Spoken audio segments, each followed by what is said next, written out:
Assalamualaikum Laskar Ngarit Bras dimanapun Anda berada. Jumpa lagi dengan saya Dr. Hewan Risa di channel YouTube Sahabat Satwa TV yang akan berbagi tips dan informasi seputar hewan ternak. Laskar Ngarit ada 5 konsultasi dan pertanyaan yang hari ini akan kita bahas. Yang pertama adalah sapi pasca melahirkan hari ke-10 kencingnya keluar keluar cairan putih seperti nanah. Kenapa ya? Pertanyaan yang kedua, bagaimanakah cara meningkatkan nafsu menyusu pedet? Oke. Yang ketiga, molase atau tetes tebu untuk betina apakah menyebabkan majer? Oke. Yang keempat, boleh tidak susu kambing diberikan untuk sapi? Dan yang kelima, boleh tidak madu diberikan untuk sapi? Jadi Laskar Ngarit yang baru nemu channel ini di Sahabat Satwa TV itu ada 300 lebih video yang membahas permasalahan, konsultasi dan pertanyaan Laskar Ngarit yang ada di lapangan. Jadi buat jenengan yang baru nemu, silakan subscribe dan lihat-lihat, searching berbagai macam permasalahan Anda bisa jenengan cari dengan kata kunci yang menurut jenengan masuk. Oke, siap Laskar Ngarit. Saya akan membahas satu persatu. Oh iya, jangan lupa sebelum kita bahas, please like, subscribe, komen, dan nanti mohon dibantu share video ini. Pertanyaan yang pertama dari Agung Anggara. Selamat malam Pak Dokter, izin bertanya. Selamat malam, sapi babon habis lahiran selang waktu 10 hari kalau kencing bercampur cairan putih kental seperti nanah disertai mencret, itu kenapa? Oke, Mas Agung Anggara, pasca melahirkan seekor induk akan masuk yang disebut fase involusi uterus. Involusi uterus adalah proses kembalinya ukuran dan fungsi uterus seperti ketika belum bunting. Oke, kita tahu ketika bunting rahim ini beratnya lebih dari 10 kilo dan gede banget, bisa lebih dari 1 meter lebarnya. Lalu ketika dia tidak bunting, maka ini disebut dengan proses involusi uterus yang merupakan proses kembalinya ke ukuran dan ke fungsi seperti belum bunting, Mas Kanari. Ya. Waktu involusi uterus itu rata-rata 25 sampai 45 hari.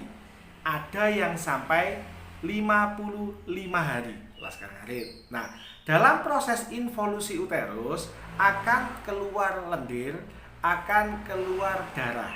Tetapi jika keluarnya lebih dari 2 minggu, maka ini bisa dianggap indikasi masalah. Masalah yang akan muncul adalah endometriosis atau endometritis atau metritis, infeksi pada dinding rahim, Laskar Ngarit. Oke, itu yang pertama. Nah, sapinya Mas Agung Anggara ini hari ke-10 kalau kencing keluar cairan putih kental seperti nanah. Jadi konkretnya ini bisa merupakan indikasi atau gejala awal dari infeksi dinding rahim. Solusinya, kontrolkan.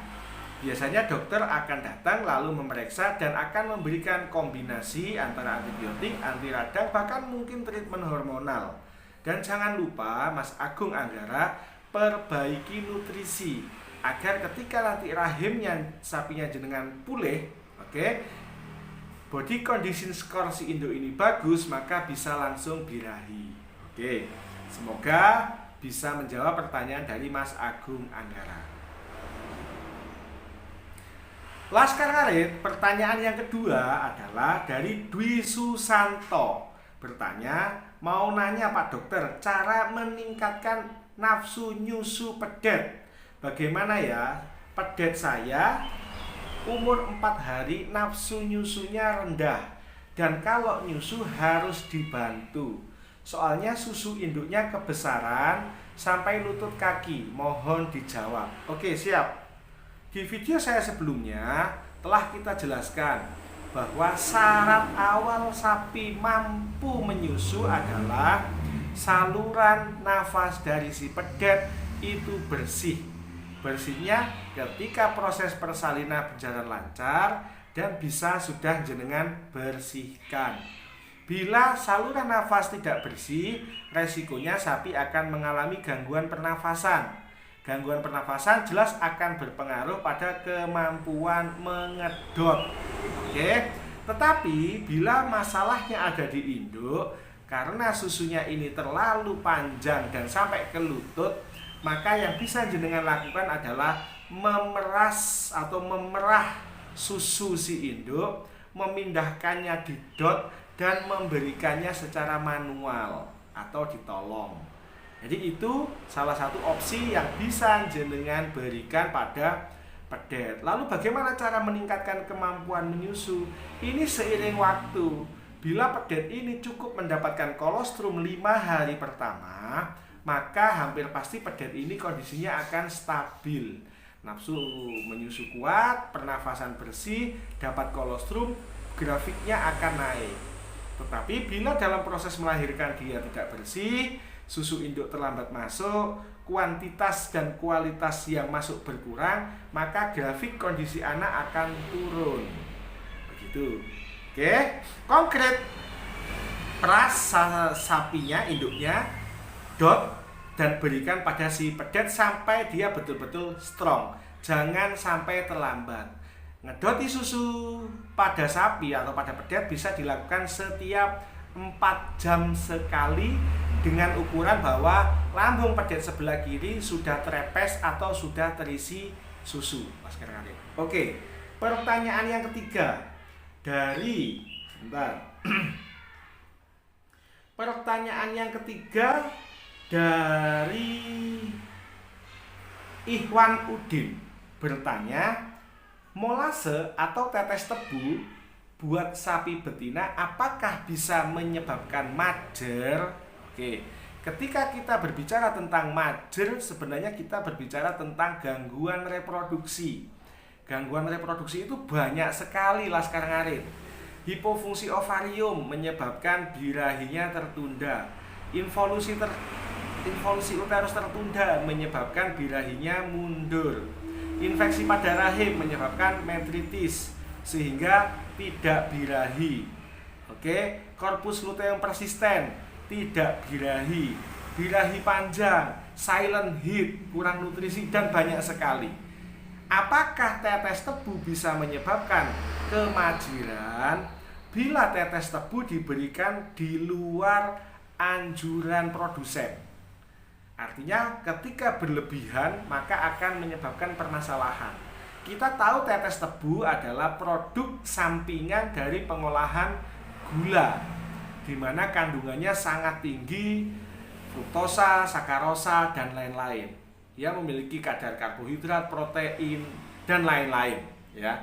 Tetapi bila tetes tebu diberikan dalam porsi yang lebih tinggi dari anjuran, akan mengganggu produksi susu Laskar Ngarit. Tetapi bila diberikan pada porsi anjuran, maka boleh dan aman diberikan untuk sapi bunting ataupun doro bakalan Laskar Ngarit.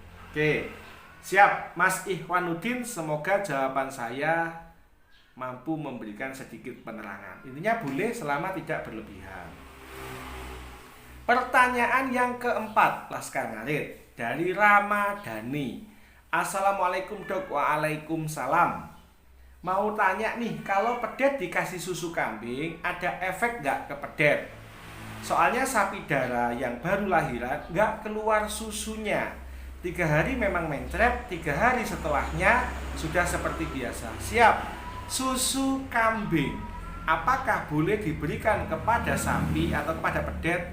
Boleh. Karena prinsipnya porsi atau tipenya sama-sama ruminansia, sama-sama berlambung ganda dan sama-sama makan hijauan. Seandainya ditambahkan comboran, konsentrat dan lain-lain pun kurang lebih sama.